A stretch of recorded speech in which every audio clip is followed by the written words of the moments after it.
da gəlməz necələr daha sonradan. Deməli, bu gün İFES mövzusunu keçəcəyik. Ev tapşırığı atmamışdın, nə deyirsən yəqin ki?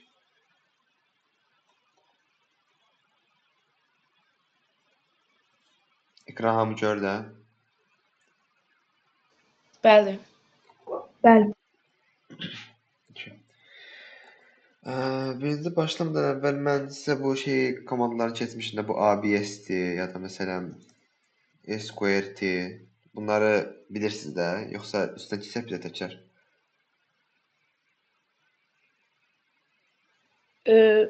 Necə yəni başa düşmədim. Bu komandalar yadınızda deyil də yəqin ki, ilk dərs keçmişdik. Bir də baxaq da bunlara.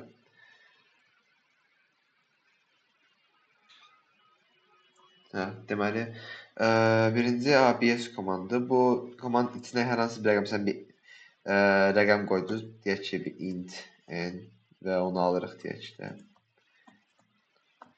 Bu ABS n çıxışa verdiyiniz zaman ya da məsələn bunu bir rəqəmlə yenə bəlli eləyə bilərsiniz bu şəkildə. Bu içinə məsələn hər hansı bir rəqəm verdiyiniz zaman onu həmişə müsbət eləyir. Əgər bunun içində müsbət bir rəqəm yazsaz, bu ABS müsbət verəcək. Mənfi də yazsaz, eyni şey müsbətini verəcək. Nətər yəni? Məsələn, göstərim də, sonra haradan cout m deyək. Hətta bunu direkt cout ABS eyni şəkildə yaza bilərsiniz. Yəni, bu sizə qalıb tamam. Amma bunu ayrı bu şəkildə yazanmarsınız. Çünki bu elə bir dəyər olaraq bəlirlənir və bunu ya cout-a verməlisiniz, ya da bir rəqəm, bir dəyişəni bəlirləməlisiniz də mütləq. Deməli, bunu məsələn çıxışa veririk. Məsələn, 8 verdiyimiz zaman 8 də müsbət ədəd olduğu üçün çıxışa müsbət bələt verəcək. Yəni 8-in özünü verəcək. Amma əgər biz bura mənfi 8, yəni mənfi hər hansı bir rəqəm girdiyimiz zaman, məsələn, mənfi 12, onda bu 12-nin müsbət halını verir. 12, gördüyünüz kimi. Deməli, başa düşdünüz də bu ABS komandın. Sıfırını sıfır verir bu arada. Sıfırın içindən negatifdən müsbət sayılır. Yəni, müsbət sayılır, pardon, negatif sayılmır da. Başa düşdünüz ABS komandını? Bəli. Mən başa düşmədim. Mən də başa düşmədim. Hə. ABS elə bir şeydir ki, bir riyaziyyatdan modul var. Siz keçmişsiniz modulu riyaziyyatdan. Siz keçirdilər modulu. Bir rəqəm bir şey hesabı. Neysə. Deyək ki, mesela siz normal bir şeydə bunu bilirsiniz də ümumiyyətlə. Yəqin ki, bu cout bu girdiyimiz rəqəmi çıxışa verəcək. Bunu bilirsiniz də yəqin ki. Bəli. Hə. Bu ABS komandı elə bir şeydir ki, bu ABS qabağına yazdığımız zaman artıq bu n-i əgər mənfi bir rəqəmdirsə, mənfini siləcək ümumiyyətlə. Müsbətsə də müsbətin özünü verəcək. Deyim ki, məsələn, müsbət ədədən mənfi ədəd bilirsiniz də nə fərqi nədir? Bəli, müəllim, bilirik. Sıfırdan silər mənfi, sıfırdan bölər müsbət ədəd. Məsələn, hər hansı bir müsbət rəqəm 34. Bir dəqiqə, OBS-lərimin onunla girdilərdə bir problem olabilir. Onu da dayandırıb təkrar run edəndə düzəlir. 26 deyək. 26 da müsbət ədəddə.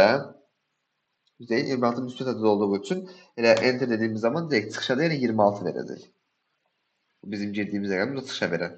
Çünki özü müsbətdir zaten. Amma əgər buna mənfi bir rəqəm versəz, bu onu otomatik olaraq müsbətə çevirəcək. Məsələn, elə mənfi 26 verdiyimiz zaman yenə çıxışa ABS-ni, yəni müsbət 26-nı verəcək. Problem var elə ki? Xeyr, müəllim. Bu başa düşdünüz də yəqin ki, buranı. Bəli. Layla, sən başa düşdün? Mən belə də başa düşmədim, yəni. Sən bura qədər bilirsən ümumiyyətlə. Bu intensiyaten. Necə yəni mənim? Bu komanda nə işə yaradığını bilirsən də, nə edir bu? Xeyr.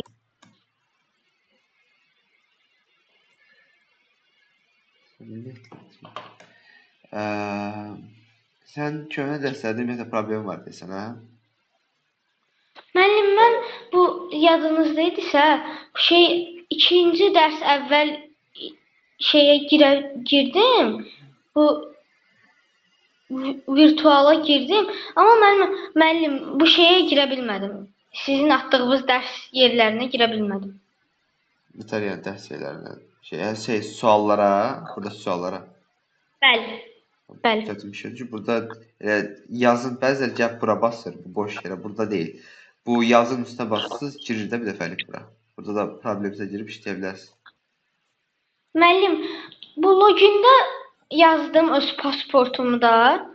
Baxın, çıxır, amma bilmirəm orada nə idim. Başqa. Sənin username'in nə idi ümumiyyətlə? Username'im sən bax istəyim.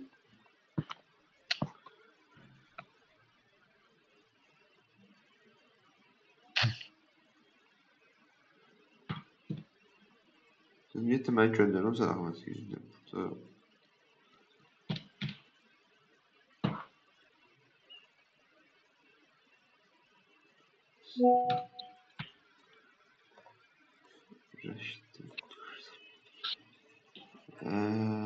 Müəllim, məndə Lala Zafarova 2014 idi. Ha.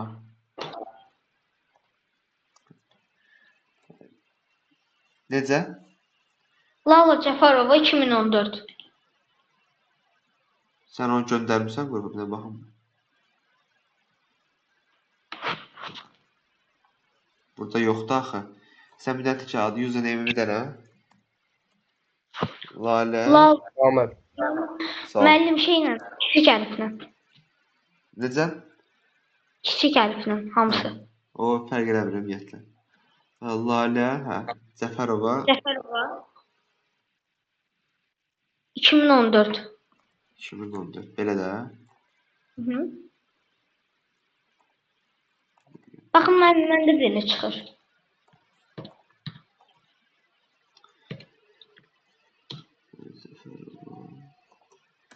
Cəfərova.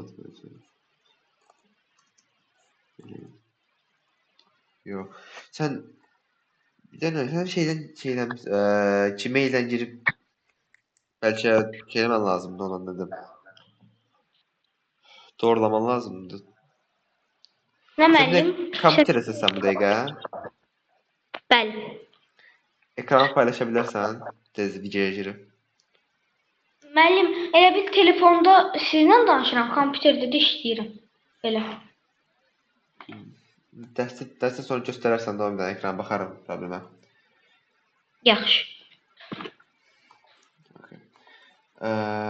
Deməli, elə şu anda düzəleyim. Yəni, bu kodun nə işə yaradığını bilməyən var hələ ki, ümumiyyətlə.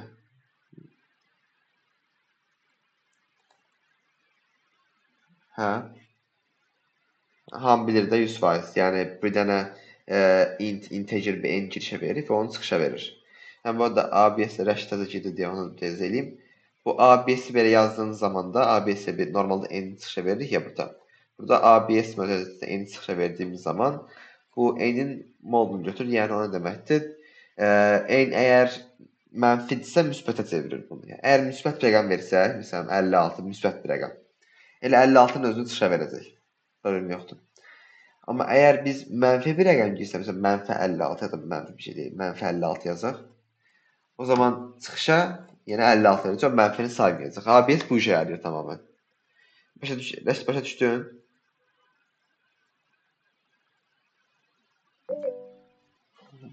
Bəli. Hə, əla. Məsələn, deməli, bu ABS-i hər hansı bir rəqəm, bir şeylə bərabər edilərsiniz. Biz eləyir deyə, məsələn, daha əvvəldən int məsələn, başqa bir m yazdırdıq, bunu bərabər edirsəm, m vur 2-yə kimi. Bunu bir yazırsa da, bunu şəkildə bir ABS n yazıb, bu şəkildə m-i ABS n-ə bərabər edib, sonra m-i çıxışa verdiyiniz zaman, bu da yenə eyni işə görəcək. Yəni, onu bilin ki, bu ABS n bir dəyərdir də ümumiyyətlə. Yəni, onu ortada bir, məsələn, bunu yazaq. Gördüyünüz kimi üstə çevirir. Bunu ortalıqda bir yerdə yazanmarsınız da. Belə nöqtəli verəcəkdir. Çünki bu bir dəyərdir. Bunun əslində bir dəyəri var. 5-dir, 10-dur, 12-dir falan kimi bir dəyərdir bu əslində. Yəni, bunu belə yazsanız belə, o sadəcə ortada dayanacaq da. Heç bir şey yaramayacaq o. Gördüğünüz gibi yani bura bir şey verək. Bunu çıxışa verməsən sonra nə mənası var ki? Yəni bu bir dəyərdir. Bu özünə çıxışa verə bilməz özün. Ona görə ya bir şeyə bərabər bir dəyişənə bərabər eləyib sonra onu çıxışa verəcəyik. Cout bu şəkildə. Ya da heç bunu eləməyə gərək qalmadan bir dəfəliyə bu cout-un içinə yazacağıq. Bura qədər problem var.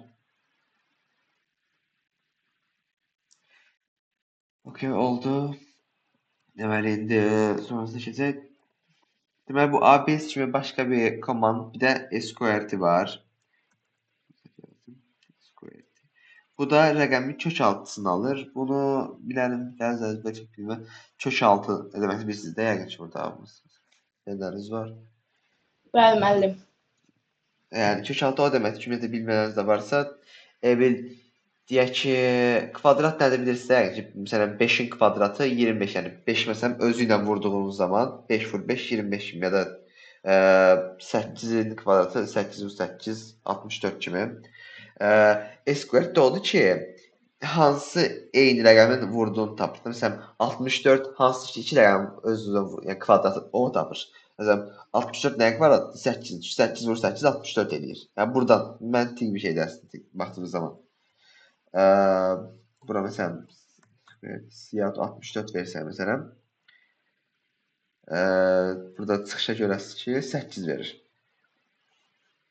Bu SQRT bu arada double ilə işləyir. Yəni biz daha əvvəl göstərmişdik ya, double yadınızda da nə idi?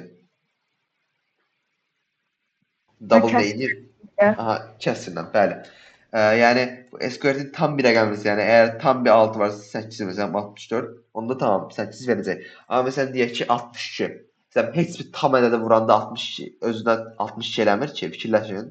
7 vur 7 49, sonra bir sonrakıda 8 vur 8 64 oldu. 60 məsələn arada qalır. O zaman da çıxışa verdiğimiz zaman SQRT-ni. Gördüğünüz kimi tam ədəd verməyəcək. Bu arada bu 5 dənə verir. Çünki C balans nöqtədən sonra maksimum 5 dənə qoyurdum. Hətta o pi sayısına da elə idi. Hani bizdə yəqin ki 3.14 yazdırıq. Yəni tam o sonsuza qədər gedən bir rəqəm var da. Məsələn o burada çıxışa versəniz, o da yenə maksimum nöqtədən sonra 5 dənə yazacaq. Çünki C balansta yəni, maksimum limit budur. Yəni özünüz dəyişdirmədiyi bir sürəcə maksimum bu qoyur. Onu göstərəcəm birazdan. Nə qədər dəyişmək lazımdır. Əgər istəyirsiniz ki, siz bu məsələn 62 vermişəm, yəni sadə tam hissəsini çıxışa versin, istəmirsiniz ki, belə hamısını versin. Onda da yenə SQRT-in qabağına gəlirsiniz. Buraya bir mötərizatı bit yazırsınız. Bunu çox da yadda saxlamalı deyilsiniz, amma ümumiyyətlə yəni bilin deyə deyirəm. Yəni SQRT-in qabağında mötərizatına belə int yazdığımız zaman burada 62-nin 3/6-sı 7-ni zaten ad hissəsini verəcək. Biraz əvvəl yazdığınızda da 7 nöqtə, sonra bir neçə rəqəm daha var idi. Burada elə deyil. Yəni inti yazdığımız zaman artıq tam olaraq onun tam hissəsini verir. Bura qədər problem var. Xeyr. Xeyr. Yaxşı. Deməli sonra ABS var. Önəmli konulardan bir də max minimum var. Burada max məsələn maksimum hər halda nə olduğunu başa düşə bilərsiniz də. Yəni max şeydən maksimumu tapır. Minimumda minimumu tapır. Məsələn 45, 63 falan. Sonra 60 bir də 96. Burada birində maksimum 62 olduğu üçün 62-ni verir. O birində də arada bu yaş tam görürsünüz. Şimdi. Gördüğünüz burada maksimum bu ikisi arasında 62 olduğu için 60'ı verecek. Burada da 60 ile 96 arasında minimum 60 olduğu için 60'ı verecek. Ama bir problem var ki bunun içinde mesela 3-4 tane yazabilməkdir. Yani bu yanına bir dənə 43, 53, 87. Yani bunlar arasında tapmaq istəyənməli. Yani bunun üçün nə edə bilərik sizcə? Yani burada maksimum 2 dənə rəqəm olmalı, 2 dənə şey olmalı normalda. Biz də amma məsələn bunu ufaq bir triklə nətər eləyə bilər ki, istədiyimiz qədər rəqəm yaza bilək bunun içinə.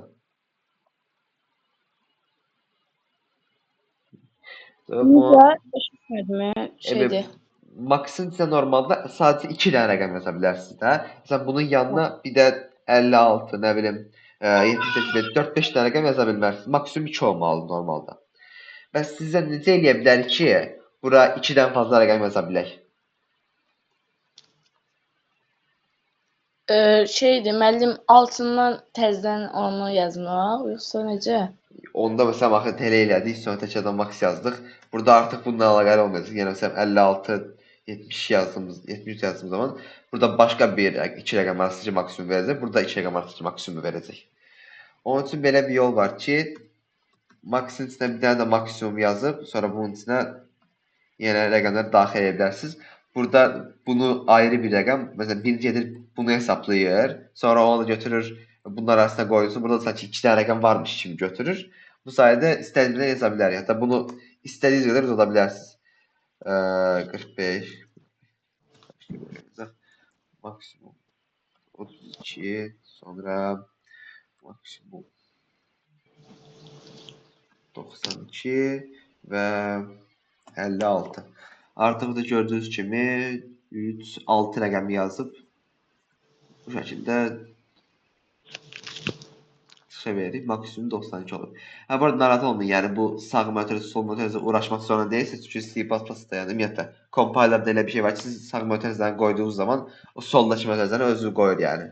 Onun haqqında çox düşünməli deyilsiniz. O sol tərəf tam düz olsun deyə. Buna qədər bir problem varmı? Xeyr. Eyni şey minimum üçün keçərlidir bu arada.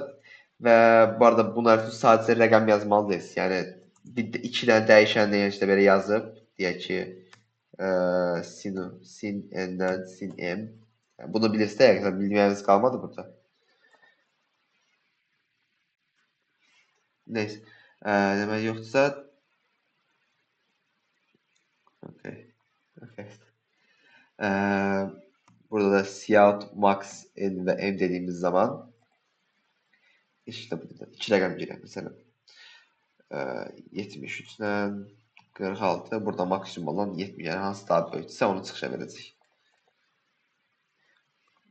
Ama dediyim kimi burada işte belə m və k məsələn bir dənə daha rəqəm daxil edək bura. Dediyim kimi istədiyimiz qədər uzada bilərik belə bu şəkildə. Və eyni şey minimum isə tamamilə eynidir yəni. Tək fərq minimumda ən balacanı tapır. Başqa heç bir fərq yoxdur. Ona görə göstərmirəm. Yəni tamamilə eyni şeydir.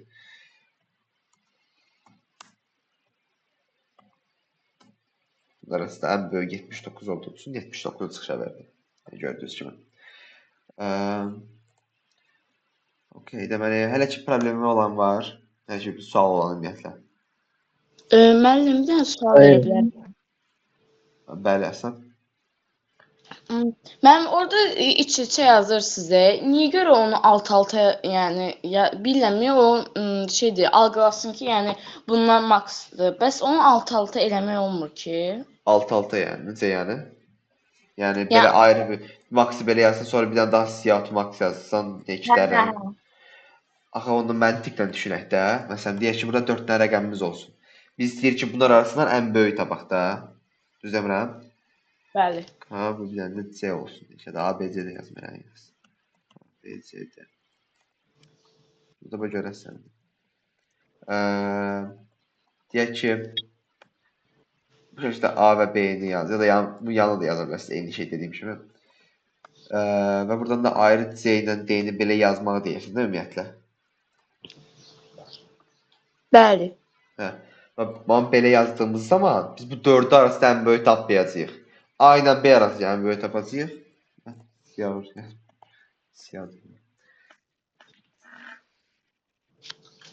Geçmişten bunu elədik. Rəqəm nə deyək? 23, sonra 46, 32, 87. Burada indi ən böyük 87-dir də, düz demirəm. Burada 87 çıxa verməliyik. Amma biz burada nə verəcək? Aralığı da qoyum. Burada yəni 46 verib, sonra da 87 verib. Özür dilərim. Belə yəni görərsiniz. Bəli. Yəni biz bunu elədiyimiz zaman artıq biz sadəcə A və B arasında maksimumu tapırıq. Sonra da gedirik.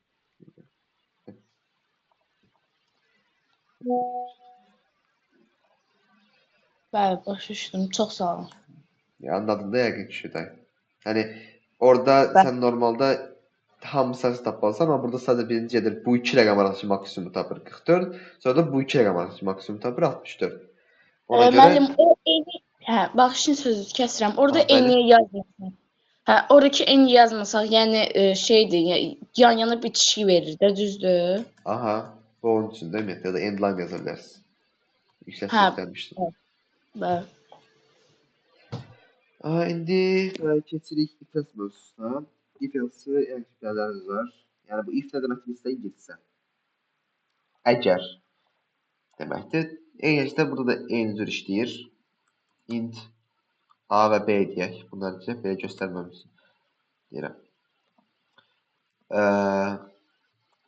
Bu if elə bir şeydir ki, yəni bu içinə verdiğimiz, yəni burada verdiğimiz funksiya, yəni burada verdiğimiz bir şərt, məsələn A B-dən kiçik şərti düzdürsə, onda deyəcəyik ki, məsələn cout yazaq A B-dən böyükdür. Pardon, A B-dən hedefleri olmaz.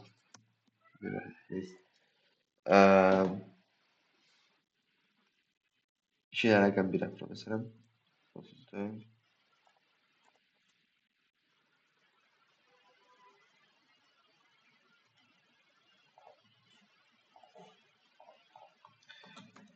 Və 56. Burada məsələn 34 yəni A rəqəmi 56-dan böyükdür. Deyil, değil mi? Xeyr. Ona görə heç nə çıxışa verə bilməyəcək. Çünki biz bura sadəcə A əgər B-dən böyükdürsə, bunu çıxışa ver yazmışıq.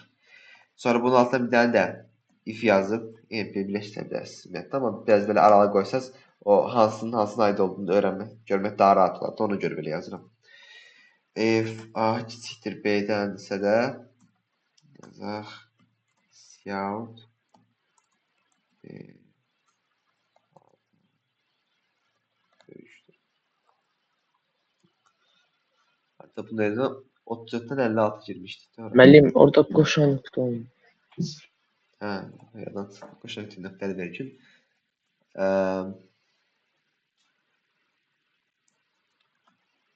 Buna rəqəmlər girdi məsələn. Burada çıxaya verir ki, B A-dan böyükdür. Niyə? Çünki burada yazmış ki, əgər B A-dan böyükdürsə, ümumiyyətlə. Bu böyüklük kiçiklik şəraitini bilməyən yoxdur yəqin ki. Sonra amma məsələn deyək ki, biz burada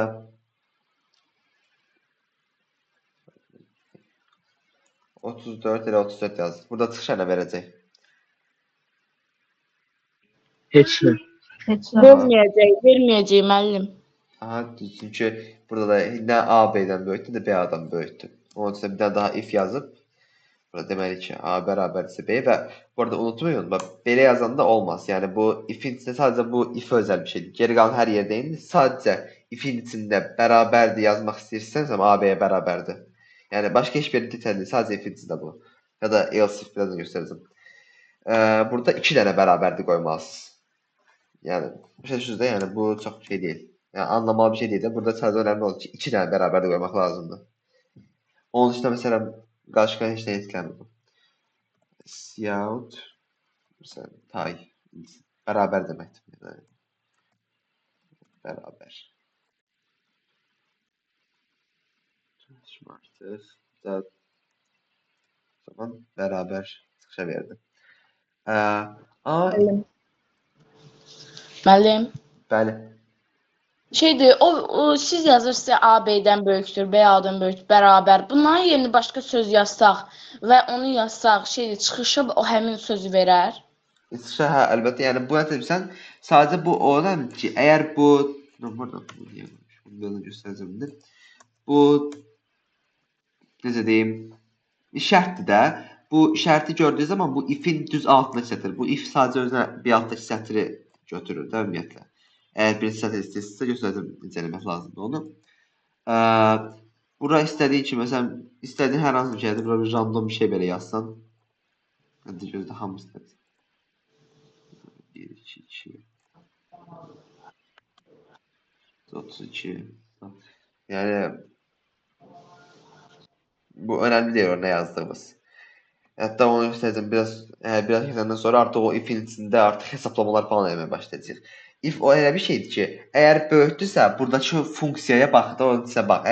Əgər bu düzgün deyilsə, bura baxmadan keçir ümumiyyətlə kod. Yəni bu onun üçündür. Yəni burada B A-dan böyük olduğu üçün 4 buraya yazdığımızda şeyə çıxışa verəcək. Ya da bərabərdir qoysaq. Bir dəqiqə. Bəli.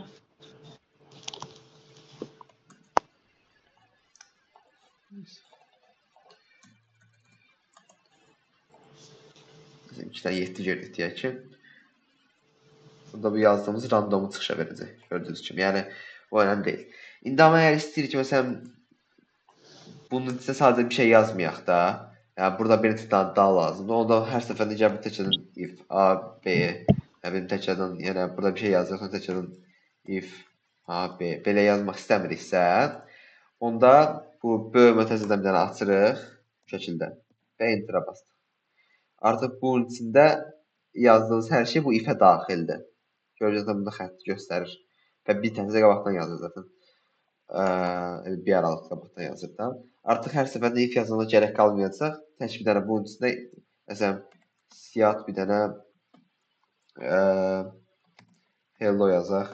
Sonra bunun altına bir dənə də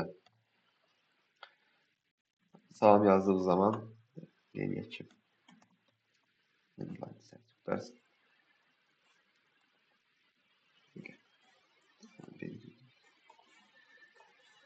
Aha. Yəni böyük mötərizə o işə yarayır ki, artıq içində yazdığınız, buna böyük mötərizə deyirlər bu arada. İçində yazdığınız hər şey o if-ə daxil olur. Hər səfərdə artıq if yazmaq zorunda deyilsiniz. Çünki if həmişə özündən sadəcə if yazsaz, gördüyünüz kimi burada çıxışa verdim. Sadəcə if yazsaz, ondan bir alt sətrə sadəcə if baxır. Yəni oradan sonra artıq if-in içində daxil olmur. Bunu yazdığım zaman artıq hamısı if-in içində sayılır. İndi yazaq burada if a eşittir b, sonra if a bərabərdir b. Bir də şey göstərim. Bu kiçikdir bərabərdir nə olduğunu bilirsiniz də.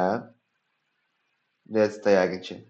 Yəni, o deməkdir ki, rəqəm kiçik də ola bilər, bərabər də ola bilər.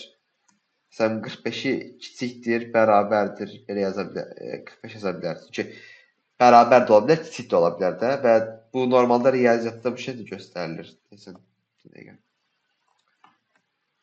Yəni, hamı gördü ekranı. Məsələn, bərabər bu şəkildə yazırlar. Altına bir dənə daha xətt qoyurlar. Bu şəkildə 45 məsələn, kiçikdir bərabərdir belə yazırıq. C++-da bunu göstərmək üçün bu kiçikdir bərabərdir. Ya da yəni bu şəkildə yazmaq üçün hər hansı birini. Onda yəni belə yazırıq. Məsələn, yazdıq ya, sonrasında bərabərdir qoyuruq. 2 dənə bərabər yox, tək bərabərdir. Və həmişə sağ tərəfə qoyuruq bərabərdir. Yəni, məsələn, burada belə olsun, sol tərəfə qoymayın. Hər səfərində sağ tərəfə bərabərdir qoyuruq. Belə, gördüyünüz kimi. Onu səhv götürəcək, hə, onu?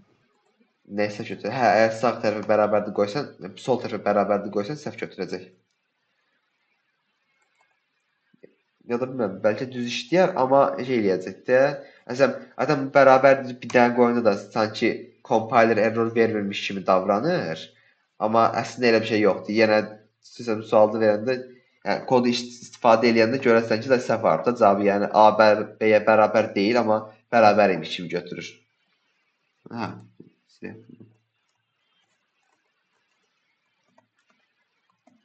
Yazmışam, hər hansı bir şey çıxır.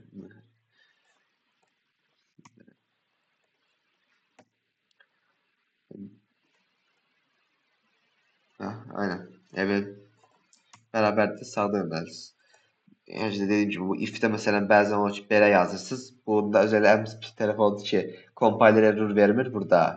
Və kodu işləyəndən sonra məsələn kod işləyirsiniz. A-ya məsələn 3 dedik, B-yə 5 dedik və onu bərabərdir, amma bərabərdir götürür bəzən bu. Və hətta Java dilini bilirsiniz yəqin. Javadakı ən böyük problem odur ki, Javada bu compiler şeyləri göstərilmir də adam ağıllı. Kod işlədiyiniz zaman artıq. Məsələn, bir integer bəlirləyirsiniz, sonra səfər onu string olaraq götürürsünüz. Yadınızdan çıxır da.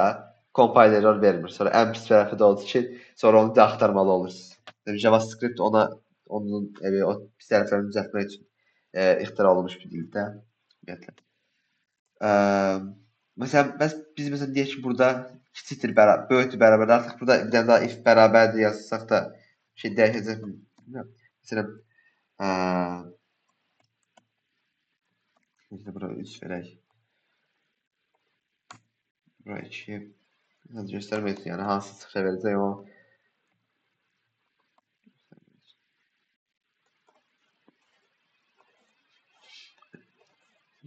Məsələn, indi siz də burada deyək ki, çıxışa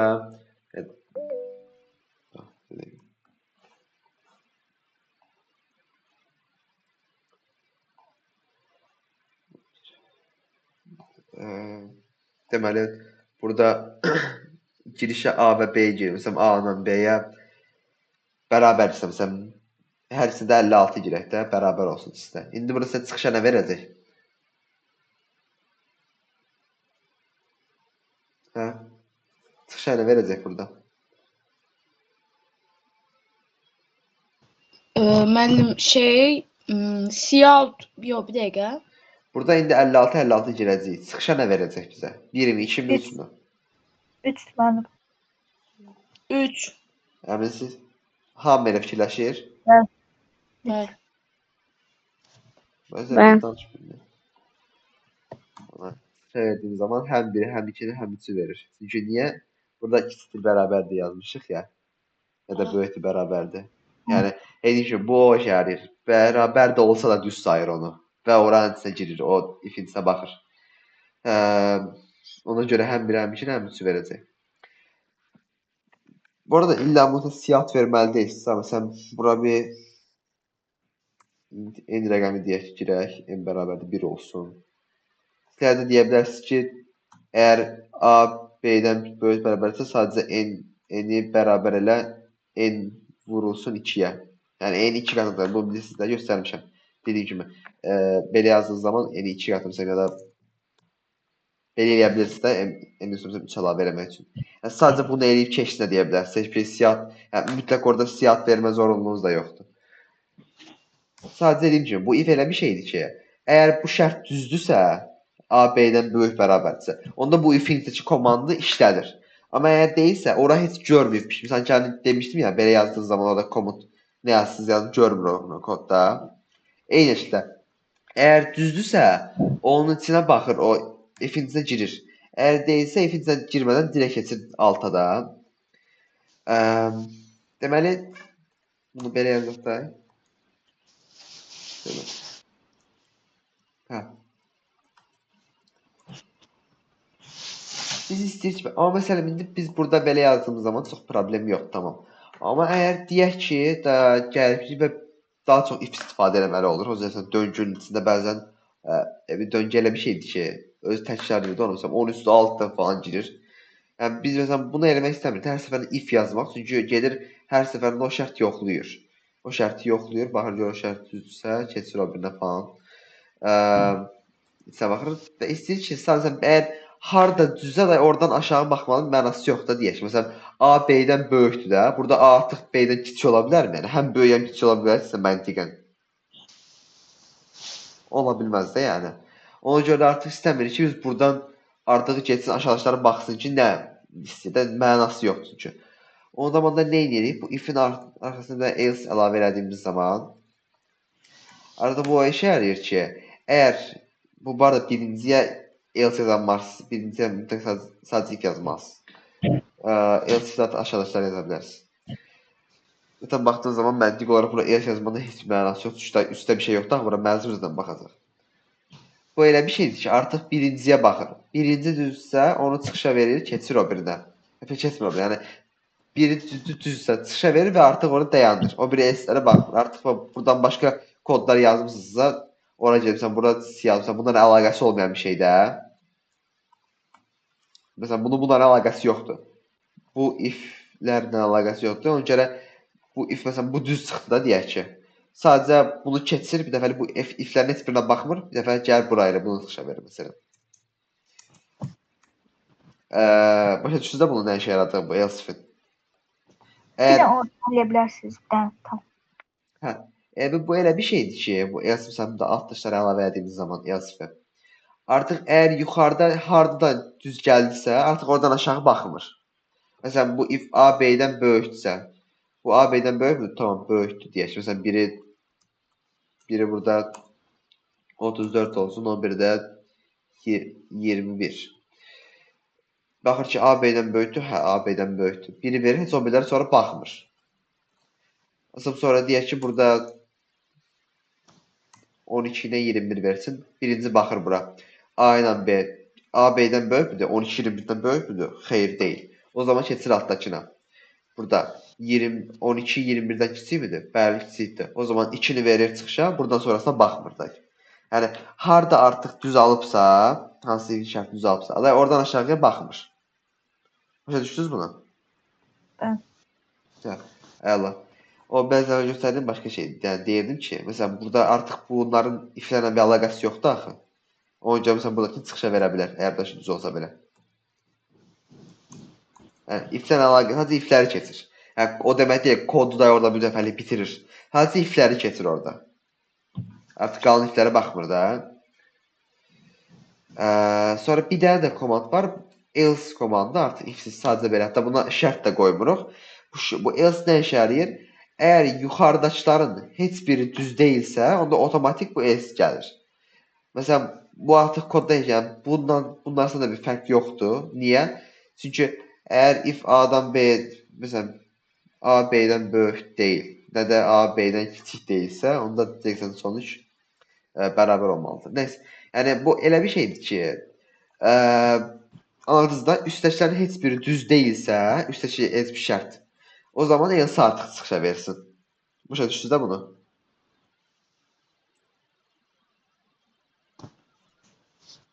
Bəli, Başa düşdünüz də? Hamı başa düşdü? bəli. Bəli. Bəli. Bəli. Əla. Sonra siz burada yarış atmışdım. Başlayayım. Zayıf tapşırığınız budur bu arada. Mən buradan bir iki sual baxacağım. Məsələn, deyir ki, burada determine the level hə. Bir rəqəm verəcəyik. Deyir ki, əgər rəqəm 1-dən 3-ə qədərdirsə, initial çıxışa veririk. Əgər 4-dən 6-ya qədərdirsə, average çıxışa veririk. 7-dən 9-a qədərsə sufficient, ondan 12 arasında high. Elə bir bu education achievement, nədir? Bir deyim, qiymət də elə bil. Burada 1, 2, 3, 4, 5 qiymət, 2, 3, 4, 5 qiymətlər yerinə initial, average, sufficient, high çıxışa verəcəyə bil. Ümumiyyətlə, kodda da belə suallardan ki, belə hekayələr falan yazsan, heç vaxt direkt demirlər də. Deməli, yəni deyir ki, şagirdlərin qiymətini hesablayın. Sizə onların balı veriləcək. Hansına girdin? Yəni initial-a mı, average-a mı, sufficient-a mı, high-a mı girdiyini tapın. Hansı ki, initial 1-dən 3 arasıdır, average 4-dən 6 arasıdır, sufficient 7-dən 9 arası, high-da 10-dan 12 arası. Yaddan bir şey daha göstərməliyim fiyasına əlaqəli. Bunu yazmaq üçün nə edirik? Bunu yazmadan əvvəl bir dənə daha sizə göstərim.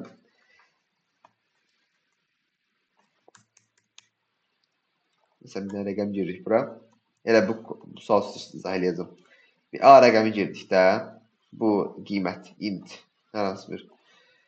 Sonra deyirik ki, A 1-dən 3 arasıdır. Yəni 1-dən və 1-dən böyük bərabərdirsə, üstədə kiçik bərabərdirsə. Düz deyil. A 1-dən böyük bərabərdirsə 1-dən. Və artıq burada direkt and yazırsınız. And-dən or ingiliscə nə edə bilirsiniz də? Hə, və yoxsa. Və bir də və ya.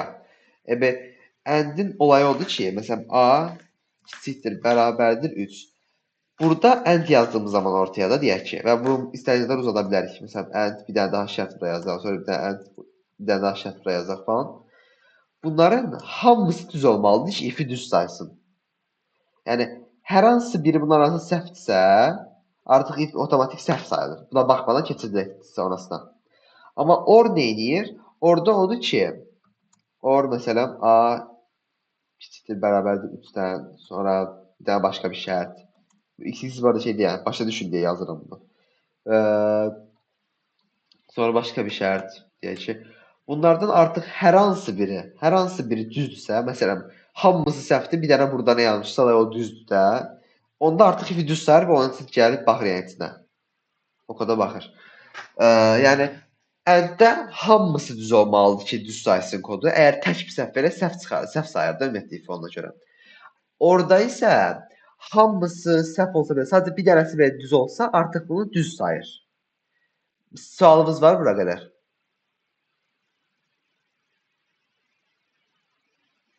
Sual yoxsa da keçsən orasına. Deməli, onda bizdən sualdan istəyir ki, A 1-dən 3 arasıdırsa. Yəni biz bunu burada yazmalıyıq da ümumiyyətlə. Yəni 1-dən böyük bərabərdir ya da istəyirsiniz direkt sadəcə 0-dan böyük, 4-dən kiçik yazın. Belə də olar. Yəni bunu məntiq olaraq düşünə bilirsiniz də yəqin ki, yəni 1-dən böyük bərabərdir, 0-dan böyük demək. Neysə. Bərabərdir. Deyir ki, 1-dən 3 arasında initial çıxışa verin. Bunu kopyalayıb yaza bilərsiniz. Daha rahat olar ümumiyyətlə. Cout initial. İndi sizcə bununla araya and mi yazmaq lazımdır, yoxsa or mu yazmaq lazımdır? Əl qaldırın. Fikir olmarsa. Müəllim sualı eşitmədim, deyə bilərsiniz. Sualda deyir ki, əgər rəqəm 1-dən 3 arasındadırsa, yəni 1-dən böyük bərabərdir, 3-dən də kiçik bərabərdir də. Kiçik bərabərdir, böyük bərabərdir, başa düşən hamımız başa düşdünüz də yəqin ki. Hətta buraya yazmamışsınız. Bəli. Onda çıxışa initial verin. İndi biz də burada yazdıq. A 1-dən böyük bərabərdir, 3-dən kiçik bərabərdir və siyah initial. İndi soruşsam ki, bu araya or mu yazmaq lazımdır, yoxsa and mi yazmaq lazımdır? Başa düşdün sualı? Bəli. Lalə cavab versin. Müəllim and. Aha, bəli, and yazmaq lazımdır. Çünki əgər bura or yazdığımız zaman rəqəm artıq 12 olsa belə artıq əllərə endirə bilərsiniz. Rəqəm deyək ki 12-də, 12 amma artıq xaya gəlir. Amma burada 12-yə initial verir, çünki 1-dən böyükdə axı, yəni məntiq olaraq baxdığımız zaman. Ona görə or o deməkdir ki, hər hansı bir düzdür və bu düz olduğu üçün orada və direkt onu üstələcək. Ona görə and yazmaq lazımdır. Ardından sonrasına gəlirik, yazırıq nə deyir? 4-dən 6 arasındadırsa average çıxışa veririk. Deyir ki, A böyükdür, bərabərdirsə 4-dən və orada belə də yaza bilərsiniz and yerinə, amma and daha rahatlıqla yazın. Çünki öz yanınıza çıxa bilər. Kiçik bərabərdirsə 6-dan onda cout average. Sonra nə deyir? Sufficient cout. Cout deyirəm mən. Deyir ki, A böyükdür bölməsi və belə-belə yazacaq da ümumiyyətlə. Yəni, bunu bir yazmayaq, sizə yer sonra anlatayım. İndi, sizcə burada if-lə else if arasında bir fərq olacaq. Yəni, məsələn, bunu yazsaq və bunu yazsaq da bunun arasında bir fərq var.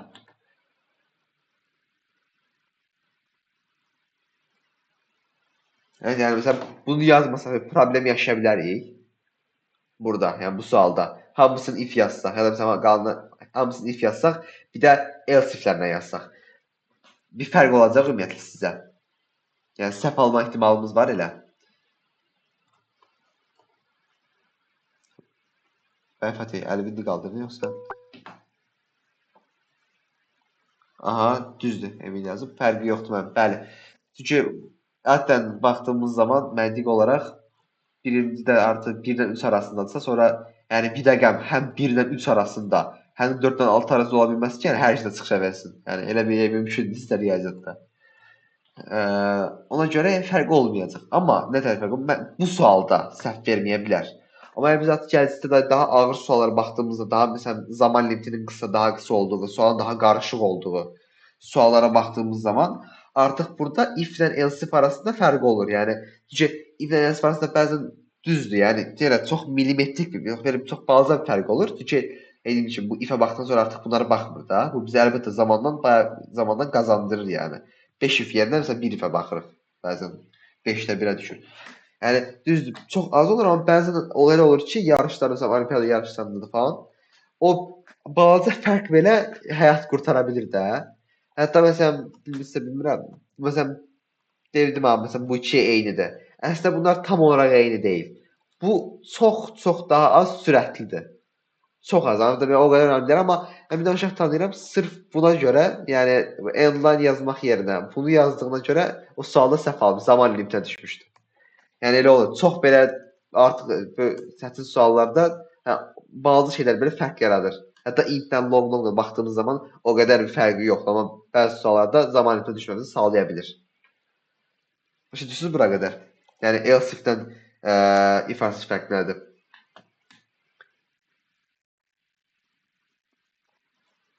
Amma bu sualda dediyim kimi çox belə şey deyil. Sadəcə maksimum 5 dənə ifə baxacaq. Yəni 5 ifdə psixoloqlar heç nədir. Yəni 1 saniyənin 1000də bir falan çəkmirik. Ona görə burada hər hamısını if yazsanız da şey dəyişməyəcək.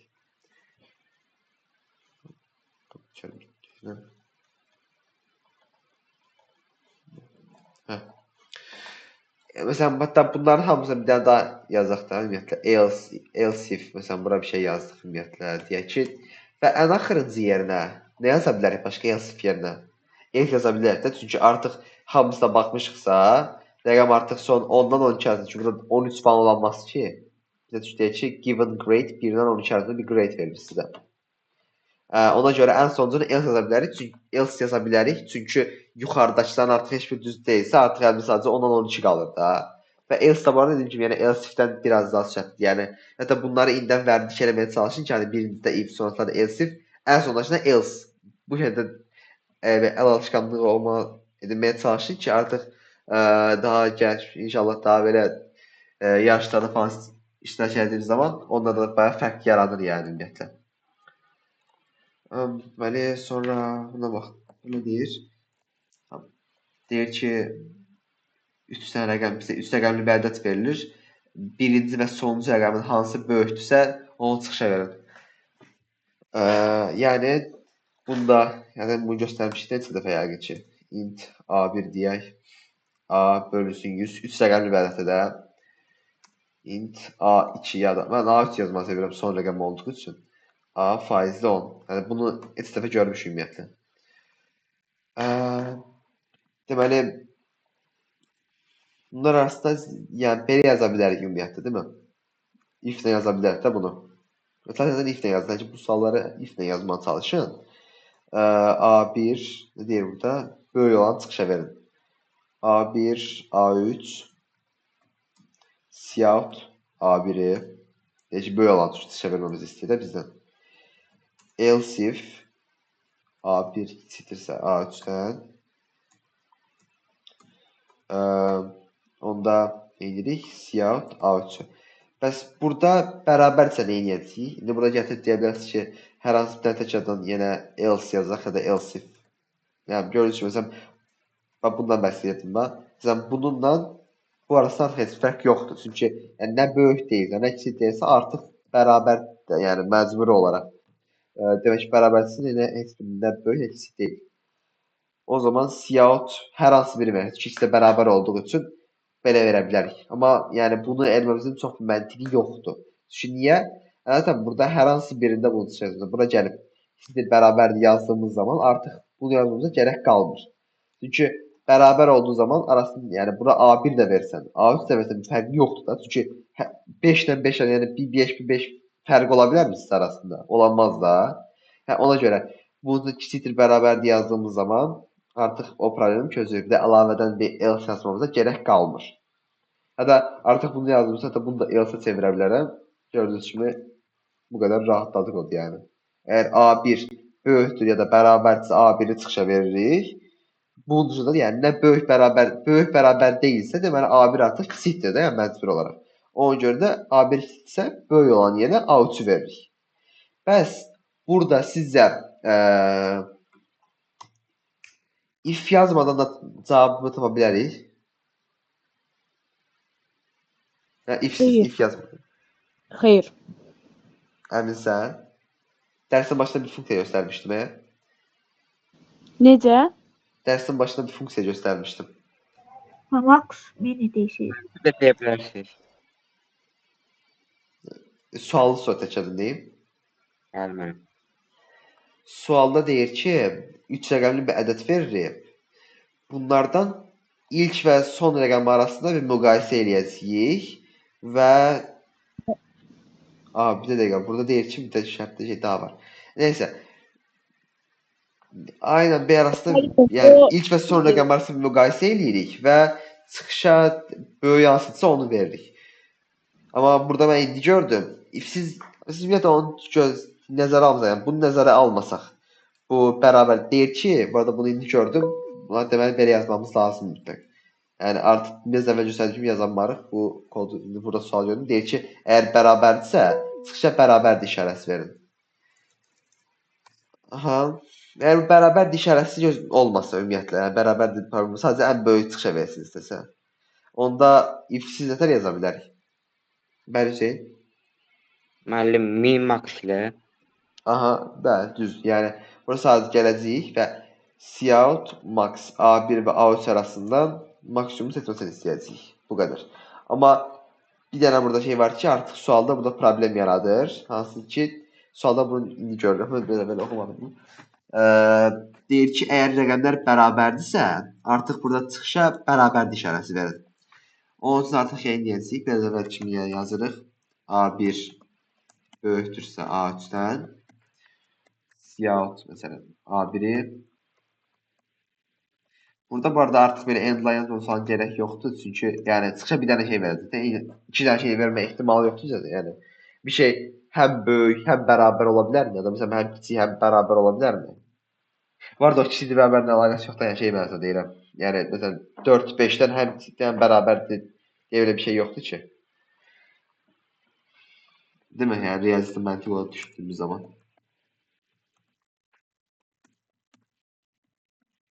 Cout A3 en sonunda Cout else burada verdiğimiz zaman Cout bərabərdir işarəsi. Bunun kodu bu şəkildədir. Sonrasına keçək.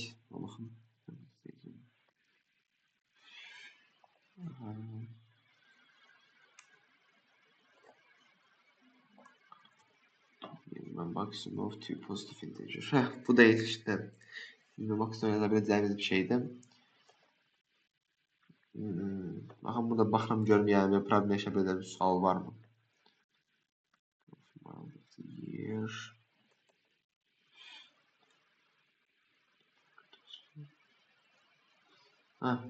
Burada da deyir ki, ümumiyyətlə dəyər suyu ümumiyyətlə dərəcədə donduğunu bilirsiniz də, yəni yəqin ki 0 ya da aşağıdırsa, yəni negatifdən 0-dırsa donur, ice çıxışa verəcək, mənfidirsə. Burada çox basit, yəni if sadə deyəsiniz ki, bir t rəqəmi girmişdir ümumiyyətlə. Deyim bir. Əgər 0-dan kiçik bərabərdirsə, onda ice çıxışa verin. 3-dür, məsələn, müsbət, yəni 0-dan böyüksə də, yəni else də yaza bilərsiniz istəyirsiniz. Water çıxışa verin. Suyun hansı halda olduğunu soruşur da ümumiyyətlə. Deməli, ev tapşırığı olaraq bunları yazarsınız ümumiyyətlə. Dərsi burada yekunlaşdırıram. Sualı olan varsa qala bilər, geri qalanlar çıxsın. Sağ olun. Sağ olun. Sağ olun. Sağ olun. Müəllim.